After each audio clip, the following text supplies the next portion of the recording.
پاکستان کی آزادی اردو ادب میں ڈرامہ نگاری نے ایک نئی اور منفرد سمت اختیار کی۔ تقسیم ہند کے بعد اردو ادب کے مختلف اصناف کی طرح ڈرامہ بھی ایک نئے عہد میں داخل ہوا، جہاں اس نے پاکستان کی معاشرتی، سیاسی اور ثقافتی حالات کی عکاسی کی۔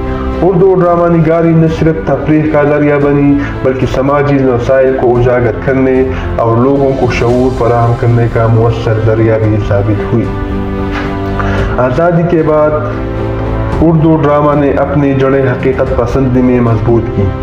پاکستان کی آزادی سے پہلے کے دور میں زیادہ تر ڈرامے رومانی اور تاریخی موضوعات کے گرد گھومتے تھے، لیکن آزادی کے دور کے بعد پاکستانی معاشرتی مسائل، طبقاتی کشمکش، سیاسی تبدیلیاں اور عام آدمی کی زندگی کی مشکلات کو موضوع بنایا۔ اس دور کے ڈرامے حقیقت کے قریب تھے اور سماج کے حقیقی مسائل کو منظر عام پر لانے کی کوشش کرتے تھے۔ آزادی کے بعد اردو ڈرامہ نگاری میں کئی نامور ادیبوں نے اپنی صلاحیتوں کا لوہا منوایا۔ اشفاق احمد، بانو قدسیہ، احمد ندیم قاسمی، حسینہ معین، منصور قریشی، امجد اسلام امجد جیسے ادیبوں نے ڈرامہ نے بلندیوں پر پہنچایا۔ ان ڈرامہ نگاروں نے اپنی تحریروں میں پاکستانی معاشرتی مسائل کو نہایت مؤثر طریقے سے بیان کیا، ان کی عکاسی کرتے ہوئے لوگوں کے دلوں میں جگہ بنائی۔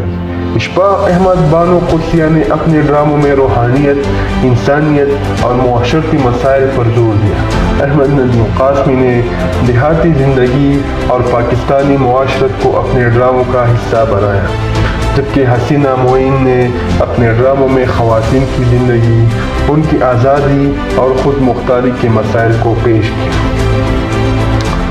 پاکستان میں ٹی وی کی آمد نے اردو ڈرامہ نگاری کو ایک نئی جہت بخشی۔ پی ٹی وی کے قیام کے بعد ڈرامہ گھر گھر پہنچا اور عوامی مقبولیت حاصل کی۔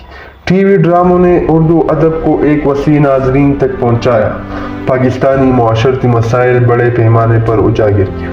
اس دور کے مشہور ڈرامے جیسے آنکھ کہی، تنہائیاں، دو کنارے، وارث اور اندھیرا اجالا نے نہ صرف مقامی بلکہ بین الاقوامی سطح پر مقبولیت حاصل کی۔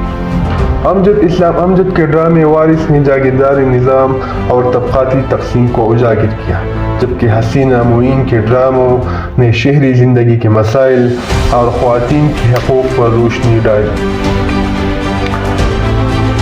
اب چونکہ نئے دور میں لوگ داخل ہوئے، مختلف پرائیویٹ چینلز، GRY، دیگر انٹرٹینمنٹ چینل نے عواموں کو بہت سے ڈرامے فراہم کیے ہیں۔ بہت سے نئے ڈرامہ نگار میدان میں قدم جما چکے ہیں اور موبائل اسکرین تک اب بات چلی گئی ہے۔